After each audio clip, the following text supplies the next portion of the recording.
अगला सवाल जल्दी से ले आइए टेलीविजन स्क्रीन पर। अब ये सवाल आपके सामने है और सवाल ये था कि क्या आपको लगता है कि विपक्ष के आरोपों के बावजूद प्रधानमंत्री मोदी भ्रष्टाचार मुक्त छवि बनाए रखने में कामयाब हुए हैं क्या? देखिए जरा, 54% हाँ में जवाब दे रहे हैं, नहीं कहने वाले 37% हैं, कह नहीं सकते 9%। और ये आंकड़ा महत्वपूर्ण इसलिए हो जाता है क्योंकि विपक्ष की तरफ से लगातार सीधे प्रधानमंत्री नरेंद्र मोदी को निशाने पर लिया जाता है इस रूप में कि साहब चाहे राफेल का मुद्दा हो, चौकीदार चोर वाला नारा हो, और साथ ही साथ अब हालिया अदानी के मुद्दे पर जिस तरीके से विपक्ष घेर रहा है प्रधानमंत्री नरेंद्र मोदी को, लेकिन 54% मानते हैं कि उन पर इस तरीके की छवि धूमिल नहीं कर पा रहा है विपक्ष। अगला सवाल ले आइए जरा टेलीविजन स्क्रीन पर, और अगला सवाल अब आपके सामने है। आपको क्या लगता है पिछले 9 साल में सांप्रदायिक तनाव बढ़ा क्या? ये सवाल बेहद महत्वपूर्ण हो जाता है क्योंकि एक तरफ मोदी सरकार है जो दावा करती है सबका साथ, सबका विकास, सबका विश्वास, लेकिन सांप्रदायिक तनाव बढ़ा क्या पिछले 9 साल में? हाँ, बहुत ज्यादा बढ़ गया, कहने वाले 43%, कुछ हद तक बढ़ा कहने वाले 22%, बिल्कुल नहीं बढ़ा कहने वाले 28% आप देख रहे हैं, और कह नहीं सकता कहने वाले 7% हैं। लेकिन बहुत ज्यादा बढ़ गया, कुछ हद तक बढ़ा, यह आंकड़ा अपने आप में बहुत कुछ बयां कर रहा है। 65% लोगों का मानना है कि हां, सांप्रदायिक तनाव बढ़ा है। सैयद जफर इस्लाम, इस आंकड़े पर क्या कहेंगे आप? 65% लोगों का मानना है पिछले 9 साल में देश में सांप्रदायिक तनाव बढ़ा है।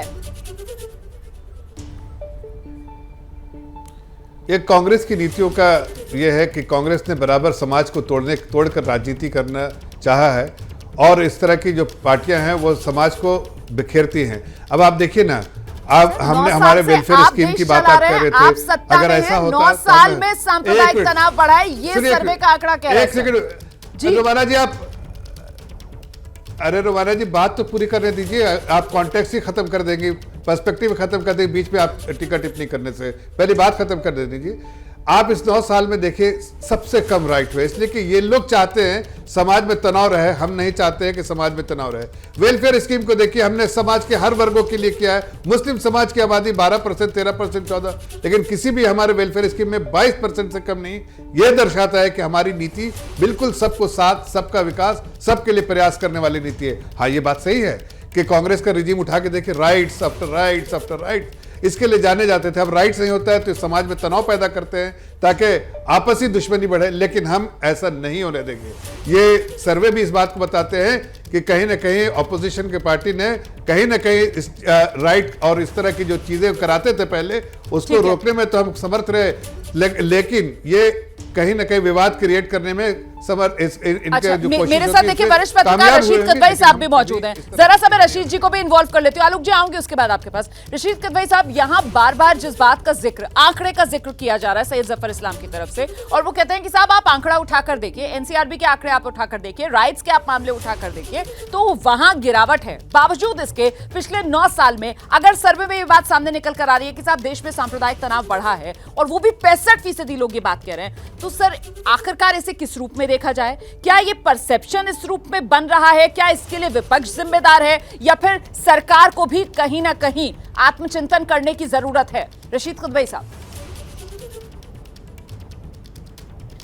जी। रोमाना, देखिए ये जो सीधा का सीधा सांप्रदायिकता का मामला होता है, लॉ एंड ऑर्डर का सब्जेक्ट होता है, तो इससे सैयद जफर इस्लाम और कोई उसका स्पष्टीकरण नहीं दे सकते हैं। एक तरीके का सरकार का फेलियर है अगर उसमें परसेप्शन है या वो। सबसे बड़ी बात यह है कि दंगों के बारे में कि दंगे कम हो रहे हैं, ज्यादा हो रहे हैं। दरअसल जो दंगाई या जो ऐसे उन्माद फैलाने वाले बयान देते हैं उन पे कोई रोक टोक नहीं होती, और खास तौर से जो सत्ताधारी दल से जुड़े हुए लोग होते हैं उन पे किसी किस्म का अंकुश नहीं है। ऐसे अनेक नाम दिए जा सकते हैं कि जिनको प्रधानमंत्री फॉलो करते हैं ट्विटर पे। छोटी सी बात देखने में लगती है लेकिन महत्वपूर्ण बात है। ये कहना कि सरकारी फायदा मिल रहा है, वो तो रोमाना हमारी ये कॉन्स्टिट्यूशनल डेमोक्रेसी और सरकार का दायित्व है कि सरकार को जिसने वोट दिया और जिसने वोट नहीं दिया उसको सबको संविधान के एतबार से उसे पूरा उनको समर्थन देना है, उनको सपोर्ट करना है और तमाम स्कीमों का लाभ देना है। अब क्या अब ये भी होगा कि लोकसभा में, राज्यसभा में या विधानसभा में सदस्य नहीं है? यहाँ पर बहुत अच्छा पॉइंट उठाया है, मुझे लगता है इस पर जरा जल्दी से एक रिएक्शन प्रदीप जी का लेते हैं। प्रदीप जी, जिस बात का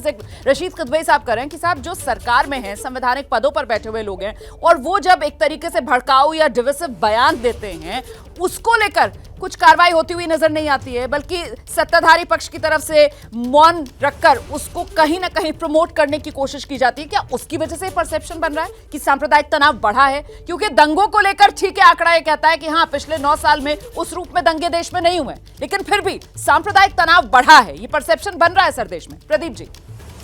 बिल्कुल रोमाना जी, देखिए मेरा तो हमेशा से मानना रहा है कि डेमोक्रेसी में परसेप्शन बड़ी चीज होती, रियलिटी से भी कई बार बड़ी चीज होती। तो अगर ये परसेप्शन बन रहा है, लोगों के मन में ये धारणा बन रही है, तो निश्चित रूप से बीजेपी को अपनी स्ट्रेटजी पर पुनर्विचार करना चाहिए कि हमारे ऐसे लोग जो इस तरह के बयान देते हैं, उन पर हम जो चुप्पी साधते हैं, उसको लोग पसंद नहीं कर रहे हैं। उन पर अंकुश लगना चाहिए, उनको रोकने की कोशिश होनी चाहिए, उनके खिलाफ एक्शन होना चाहिए। अगर ये सब नहीं होगा तो ये परसेप्शन और मजबूत होगा और जो अल्टीमेटली नुकसान करेगा। तो बीजेपी के लिए एक तरह से ये वेकअप कॉल है।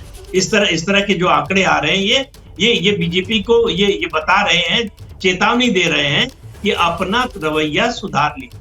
ठीक है सर, आइए आलोक जी, आप कुछ कहना चाह रहे थे इस पर। देखिए, मैं केवल ये कहना चाहूंगा, जब देश के प्रधानमंत्री दंगाइयों को कपड़े से पहचान ले, 80-20 पर वोट मांगी जाए, शमशान कब्रिस्तान के नाम पर वोट मांगी जाए, गोली मारो रामजादे और हरामजादे कहने वालों को केंद्र में मंत्री पद का स्थान दे दिया जाए, और 4000 से ज्यादा दंगे हुए हैं इस देश में 2014 के बाद। ये संसद की पटल पर गृह मंत्रालय ने कहा है, 600% एडीआर की रिपोर्ट है कि हेट स्पीच बढ़ गई। इसके भी ज्यादा दुर्भाग्यपूर्ण है कि मॉब लिंचिंग करने वालों को महिमा मंडित किया इस सरकार ने। और ये सच्चाई है कि जिस देश में अमन और चैन नहीं होगा, वहां विकास नहीं होगा। ठीक है, तो मोटे तौर पर सैयद जफर इस्लाम, वो जिस तरीके के बयान दिए जाते हैं और उस पर जो मौन रख लिया जाता है, वही यहाँ पर गले की फांस बन रहा है सांप्रदायिकता को लेकर सरकार के लिए। इस पर आप आगे जवाब दीजिएगा। और साथ ही क्या मजबूरी है मेरी, बताइए। मैं अभी आपको बताती हूँ कि मैंने ओए होए होए होए, नमकीन के चटकारे लेते हुए टकटकी मार के डिबेट शो को पॉज रिपीट कर करके देख रहे हैं जोगिंदर जी। इनकी तरह आप भी देखें अपनी फेवरेट डिबेट्स को रिपीट कर, और डाउनलोड कीजिए एबीपी लाइव ऐप अपने स्मार्ट टीवी पर।